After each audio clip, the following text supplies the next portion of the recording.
Welcome to CBR English. This is Naresh Kumar. Let's watch the inside news.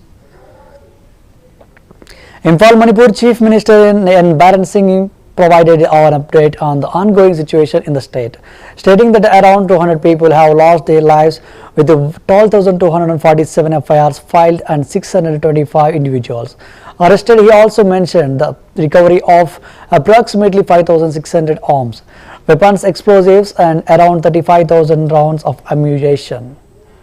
CM Singh highlighted that the significant progress is being made in addressing the crisis, with the central government providing adequate security personnel and financial assistance for the displaced families. He also assured that sufficient funds are allocated for the construction of new houses for those affected by the violence. It's very unfortunate.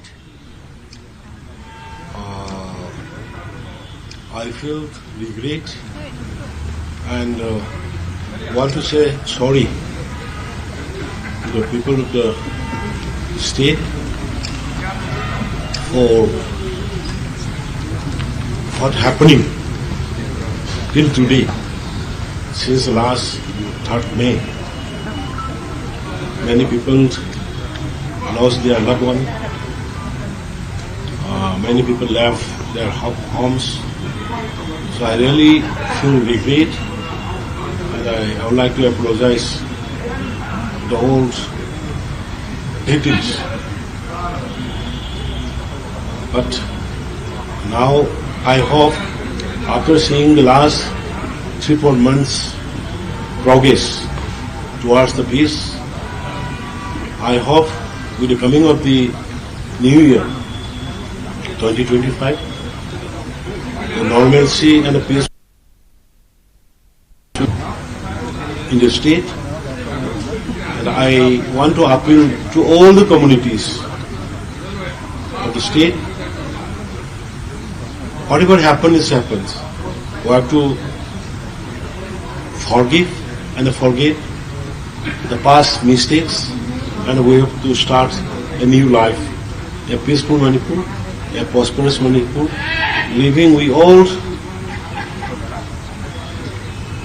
recognize 34-35 tribes together, and we should live together too, in future too. That's what I want to say.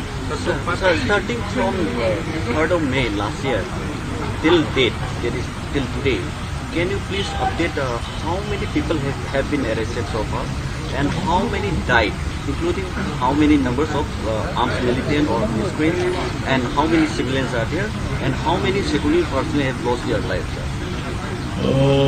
Till now altogether, roughly I'm telling you, about 200 people have died, and around 12,247 FIR were registered, and 625 persons accused were arrested, and huge arms weapons were recovered. Arms recovered around 5,600, including explosives, and ammunition recovered were around 35,000. So good progress is there in tackling the issues, and the central government has provided enough security personnel and enough fund to help the displaced families and persons, and enough fund to construct new houses for the displaced persons. Sirsa Haryana Union Minister and BJP National President JP Nadda paid his respects to the late former Haryana Chief Minister Chaudhary Om Prakash Chautala, describing his death as heartbreaking. Speaking after the tribute, Nadda expressed that Chautala's passing marks the end of an era in Indian politics. He praised Chautala for his fearless commitment To raising the voice of the people and tackling important issues, Nadda added that the entire state of Haryana as well as the nation is deeply saddened by this loss, and he was honored to have had the opportunity to work alongside the influential political leader. स्वर्गीय चौधरी ओम प्रकाश चौटाला जी के इस अंतिम अरदास में प्राय हमारे सभी शोकाकुल सज्जन, ये हम सबके लिए बहुत ही हृदय विदारक और दुखदायी खबर है कि हमारे बीच चौधरी ओम प्रकाश चौटाला जी नहीं लगे और वो भगवान को प्यारे हुए। इस शोकाकुल घड़ी में सबसे पहले तो मैं ईश्वर से ये अरदास करता हूँ, प्रार्थना करता हूँ कि भगवान उनकी आत्मा को शांति दे, अपने चरणों में स्थान दे और परिवार के सभी सदस्यों को इस दुख भरी घड़ी में आकर दे ताकि वो दुख को सह सके। ओम प्रकाश चौटाला जी का जाना ये सिर्फ परिवार के लिए दुख का विषय नहीं, ये सिर्फ किसी समाज के दुख का विषय नहीं, ये संपूर्ण हरियाणा के लिए और प्रदेश के लिए एक बहुत ही दुखदायी खबर है। उनका निधन एक तरीके से राजनीतिक क्षेत्र में एक युग का अंत है। मुझे उनके साथ राजनीतिक तौर पर काम करने का कई बार अवसर मिला। बहुत जिंदा दिल इंसान है और हरियाणा के वरिष्ठ नेताओं में से जब मैं जिंदा दिली की बात कहता हूं तो बेबाक होकर लोगों की आवाज को उठाना उनके रगों में बसा हो, फिर चाहे वो मेहनतकश मजदूर की बात हो, फिर चाहे वो मध्यम वर्ग के लोगों की बात हो, फिर चाहे वो किसानों की बात हो, फिर चाहे वो समाज के किसी भी वर्ग की बात हो, सबके लिए चौधरी ओम प्रकाश चौटाला जी हमेशा उनकी आवाज बनकर के रहे। यह हमने देखा। हमने ये भी देखा कि हरियाणा के विकास में बतौर मुख्यमंत्री उन्होंने अपना पूरा योगदान दिया और विकास की राजनीति उनकी भरपूर रुचि रही और इस तरीके से उन्होंने हरियाणा को विकसित राज्य के रूप में आगे बढ़ाने में अपनी बहुत बड़ी अहम भूमिका निभाई। मैं यहां यह भी कहना चाहता हूं कि युवाओं के वो बहुत प्रिय थे और उन्होंने समाज के सभी वर्गों का नेतृत्व करते हुए हरियाणा को आगे बढ़ाने का काम किया। ऐसे महान व्यक्तित्व वाले, बहुआयामी प्रतिभा वाले नेता का जाना ये सिर्फ परिवार के लिए का विषय नहीं होता, ये समाज के लिए और देश के लिए होता है। मैं अपनी पार्टी की तरफ से, अपने वरिष्ठ नेताओं की तरफ से उनको श्रद्धांजलि देता हूं और ईश्वर से प्रार्थना करता हूं कि उनके अपने चरणों में, ईश्वर के चरणों में उनको स्थान मिले और परिवार को दुख सहने की ताकत मिले। Om Shanti, Om Shanti, Om Shanti. Ayodhya UP on the first anniversary of the Ram Mandir Pran Pratishtha of Samajwadi Party leader Shivpal Yadav criticized the BJP, claiming that just as the people of Ayodhya had defeated the party, the entire nation is now determined to remove the BJP from the power. Regarding the upcoming Mahakumbh in January, Yadav highlighted that during the Samajwadi Party's tenure, his government had allocated 600 crore rupees for the event, accusing the current administration of enjoying the budgetary funds alongside government officials. On Delhi, CM Arvind Kejriwal's announcement of the Puja Granati Samman Yojana, Yadav expressed concern about the government's fiscal policies, stating that taxes and inflation are burdening the public, while employment opportunities remain scarce. दुखी है, वो खराब है ही, जो यहाँ की जनता परेशान है। अब आप देख ही रहे, सवाल ही हमसे करा है कि नीतीश जा रहे हैं, तो कहीं न कहीं देखिए भारतीय जनता पार्टी में नाराजगी तो है ही, और जनता में जनता जब दुखी है तो निश्चित ये भारतीय जनता पार्टी की सरकार अब हटेगी। जो वक्फ कानून है और ये जो एकता के वन नेशन वन इलेक्शन का कानून है, ये कोशिश करेगी कि अब नए ईयर में भाजपा उसको पास करा ले, तो समाजवादी पार्टी का रुख क्या होगा? देखिए भारतीय जनता पार्टी अब समझ चुकी है, तो ये अब जब भी चुनाव होंगे तो हर जगह से अब हारेगी, इसलिए इस तरीके से बहकाने के लिए इस तरीके से। अच्छा बताओ, अभी जितने चुनाव हुए हैं क्या एक साथ चुनाव करा दिए?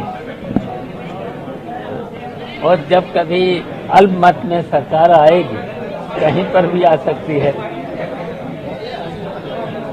तो फिर ये तो भारतीय जनता पार्टी के लोग हैं। सर कुंभ में जिस तरीके केवल बेईमानी है। सर कुंभ को लेकर अखिलेश यादव ने कहा है कि लोग अपने स्तर से वहाँ पे आते हैं, लेकिन वहाँ मंत्रोच्चार का ढोंग क्या जरूरत है? अच्छा देखिए, कुंभ तो बहुत सालों से पता नहीं कब से लग रहा है, और व्यवस्था ठीक हो। जब हमारी भी सरकार रही, 4 बार हमारी भी सरकार रही है, तो हम लोगों ने कुंभ की व्यवस्था करी। हम लोगों ने तो 600 करोड़ रुपया खर्च किया है। अब ये तो देखिए जो बजट है, बजट का आनंद ले रहे भारतीय जनता पार्टी के लोग, सरकारी अधिकारियों से मिलकर के आनंद ले रहे हैं। सर केजरीवाल ने पुजारियों और ग्रंथियों को वेतन सम्मान देने जा रही है 18,000 का महीना, क्या कहना है उसको लेकर के बवाल मचा हुआ है? अब देखिए ये जनता का पैसा है, जनता का पैसा मिलकर के कितना कमीशन, कितना टैक्स जनता पर थोपा जा रहा है। जनता परेशान है, कितनी महंगाई इसकी वजह से। अच्छा रोजगार कहीं दे पा नहीं रहे। अच्छा आउटसोर्सिंग, जितनी नौकरियां लगी हैं आउटसोर्सिंग में बताइए किसी को रेगुलर नहीं, सो ठेकेदारी व्यवस्था, और उसमें भी जब 14,000 14,500 रुपए मिलना चाहिए तो उसकी जगह 8,000 8,500, उसमें भी ठेकेदारी, और ठेकेदार 1-1 लाख रुपया पहले ही जमा करा लेता है, तो जो कोई नौकरी है। दिल्ली चुनाव में क्या समाजवादी पार्टी की भूमिका क्या होगी? बड़ा इम्पोर्टेंट सवाल है ये, कि दिल्ली चुनाव की बड़ी बात। देखिए Delhi Congress candidate from New Delhi Assembly constituency Sandeep Dikshit criticized Delhi CM Atishi and AAP MP Sanjay Singh, accusing them of criminal behavior.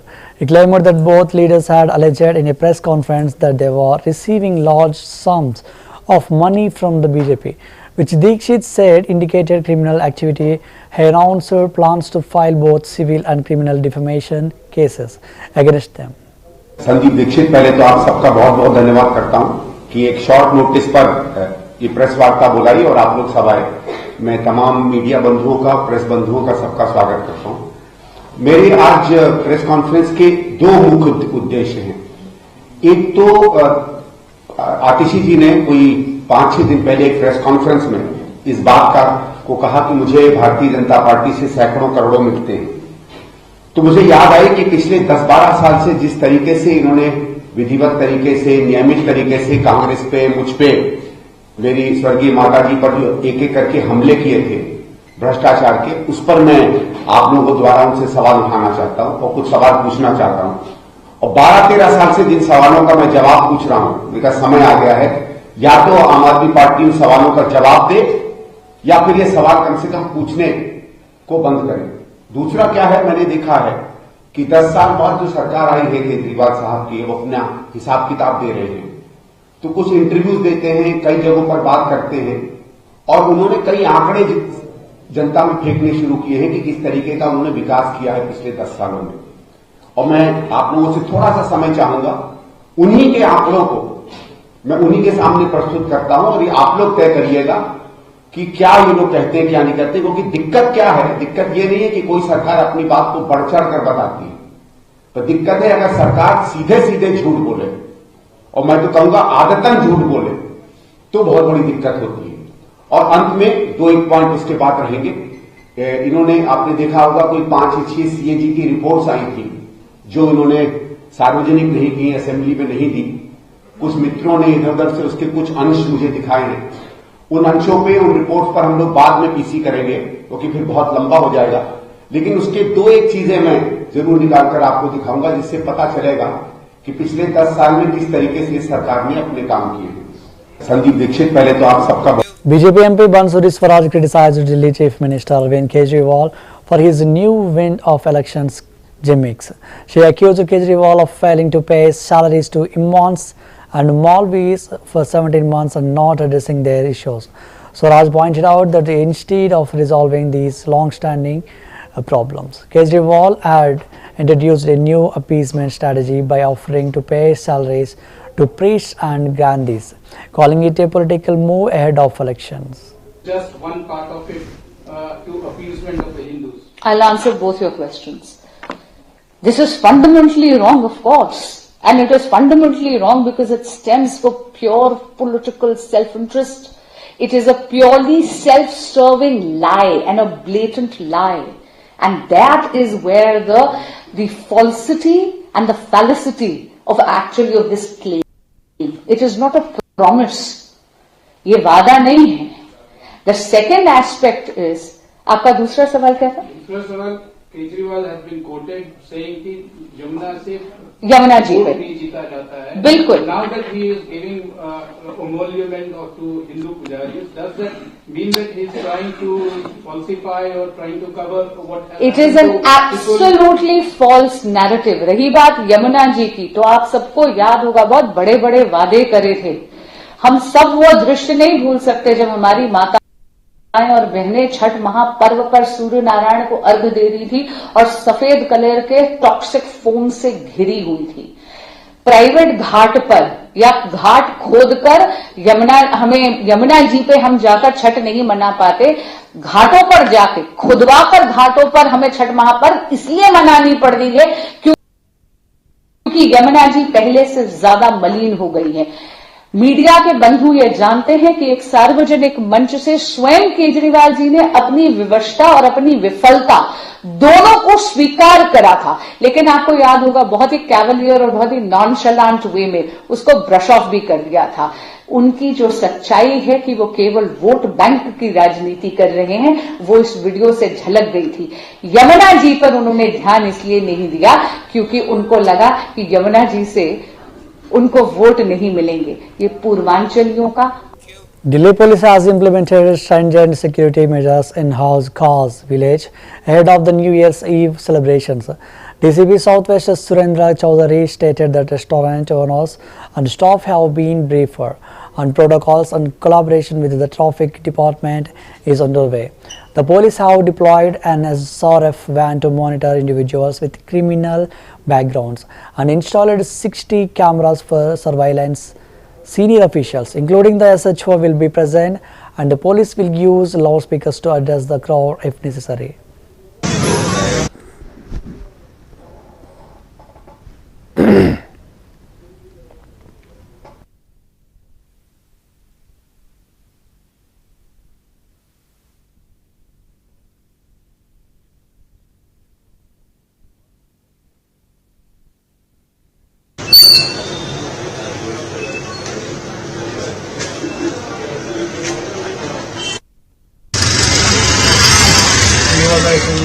आप दोनों से लेना, छोटा भी करना. हाँ, बोल देना उसी हिसाब से. एक दो के सामने आएगा उसका भी वो आ जाएगा ना, जैसे कोई आएगा ये फ्रंट कर देते.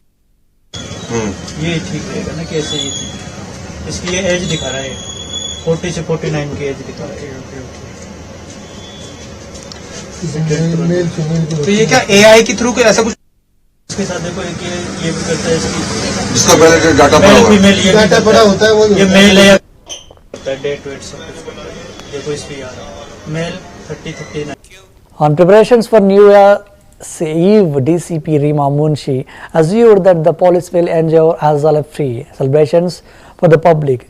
She stated that 93 police vans will be deployed for local area patrols to maintain law and order across the city. Special attention will be given to women's safety with the deployment of the she teams ensuring their protection. During the festivities, Munshi emphasized that all necessary measures have been taken to maintain peace and safety throughout Ahmedabad.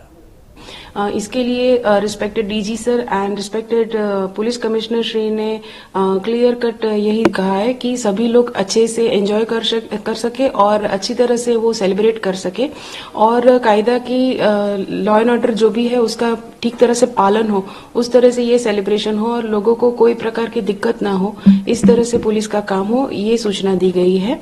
Ahmedabad city ने last 15 days से ये सभी celebrations अच्छी तरह से हो और law and order maintain रहे, इस तरह से प्रॉपर प्रिपरेशन स्टार्ट कर दी है। उसके लिए रेगुलर व्हीकल चेकिंग और अलग अलग पॉकेट्स में कॉम्बिंग की भी कामगिरी चालू है। अभी तक अहमदाबाद सिटी में 15 आयोजकों ने ये पार्टीज और कुछ इवेंट्स के लिए एप्लीकेशन किया है। वो सभी आज शाम तक उसके जो भी रिक्वायरमेंट्स है वो फुलफिल होने के बाद उसको परमिशन दे दी जाएगी। अहमदाबाद सिटी में 145 जितने नाका पॉइंट अभी हम लोगों ने आइडेंटिफाई किए हैं। 93 पुलिस पेट्रोलिंग वैन है जो लोकल एरिया में पेट्रोलिंग करेगी। 9 QRTs हम लोगों ने डिप्लॉय की है। 443 जितने ब्रेथ एनालाइजर्स हैं जो भी मतलब चेकिंग पॉइंट्स है वहां पे ड्रिंक एंड ड्राइव का जो भी है उसको आइडेंटिफाई करने के लिए ब्रेथ एनालाइजर दिए गए हैं। Speed gun camera over speeding के लिए 29 हम लोगों ने डिप्लॉय किए हैं और क्रेन भी है जो 34 पॉइंट्स पे हम लोगों ने क्रेन्स डिप्लॉय की है ताकि कोई मिसमैनेजमेंट ना हो या फिर ट्रैफिक के जो भी नियम है उसके प्रॉपर पालन हो सके।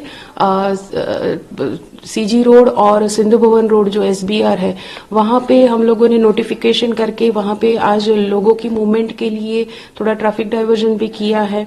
78 हॉक मोटरसाइकिल्स यूज होंगे और PA सिस्टम भी जहां पे भी जरूरत है वहां पे हम लोगों ने रखने के लिए लोकल पुलिस को बुला है और स्पेशली वुमेन की सेफ्टी के लिए अहमदाबाद सिटी की सभी पुलिस स्टेशन की शी टीम डिप्लॉय की गई है। शी टीम अपने खानगी या फिर जरूरत मुजब अपने यूनिफॉर्म में होगी और वो पेट्रोलिंग करेगी।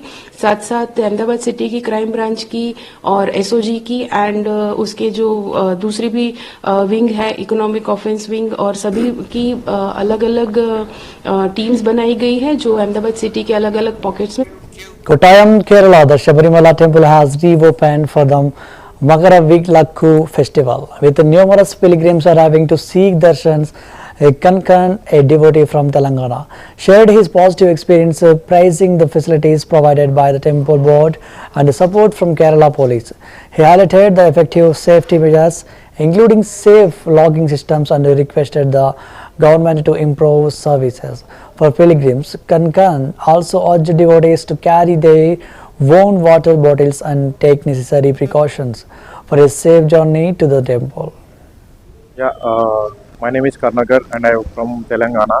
I was here on 38th as the temple is reopened on Makravala, and I can say that I was happy that all the facilities which was provided by the board was too good, and all the responsibilities which we are getting from the Kerala police is also too good. And all the facilities which were provided here also too happy to say that all the safe logging systems, everything, and I request only one to the government that to provide the better service for the pilgrims who are coming for the Pedabadam, and I request all the devotees to carry their own water bottles and to take care of them, and I request everyone to have a safe journey towards this Shabarimala. Thank you. My name is Hyderabad, the Telangana Prohibition and Excise Department has set up 40 teams equipped with the drug detection kits to monitor and prevent the sale and consumption of illicit liquor and narcotics during New Year celebrations. Director of Enforcement VB Kamalhas Reddy announced that these teams will submit hourly reports and will be on constant vigil until the festivities end. In addition to these teams, 4 state transport teams will also be on duty to ensure safety at both permitted and non-permitted events. New Year celebrations, Prohibition and Excise Department we have deployed 40 teams, we have constituted 40 teams, and those teams have been equipped with drug detection kits, and from the Command Control Center of Prohibition and Excise Department, their activities will be monitored on an hourly basis. Every 1 hour they will submit their reports to the Command Control Center. And in addition to these 40 teams, 4 of our state task force teams also will be on the job. Our basic objective is to prevent consumption or sale of non-duty paid liquor, and also consumption of narcotic drugs and psychotropic substances. Thank you. Sir, also about the events that without permission any events. No, we are covering all the events, permitted events and non-permitted events also.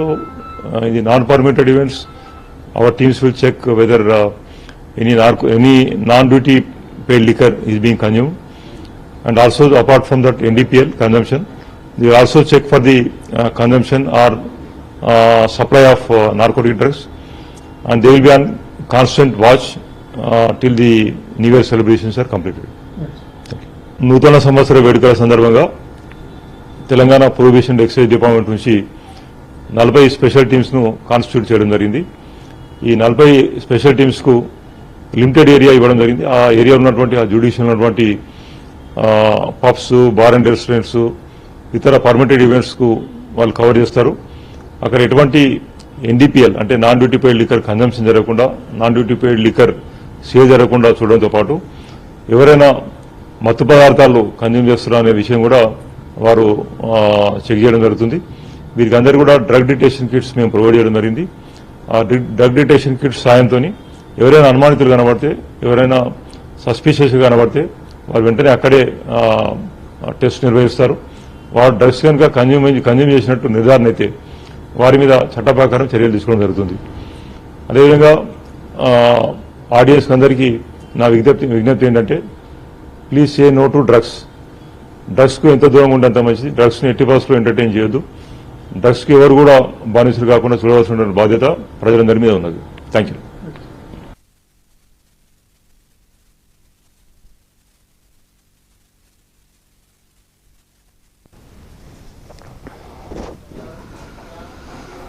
Uttar Pradesh Chief Minister Yogi Adityanath held a meeting with officials in Prayagraj to review the ongoing preparations for the Mahakumbh Mela 2025.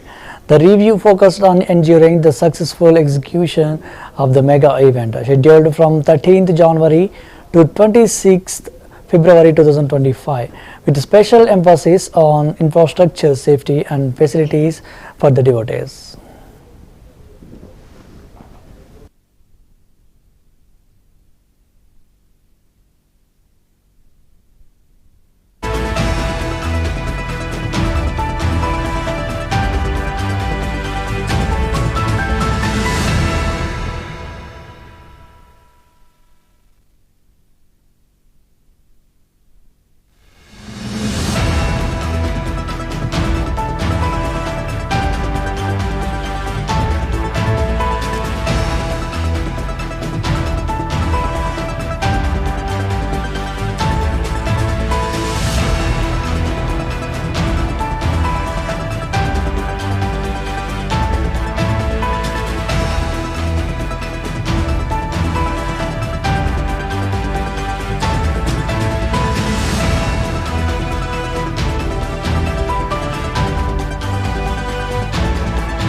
That's the wrap up of the Inside News. Keep watching CBR English.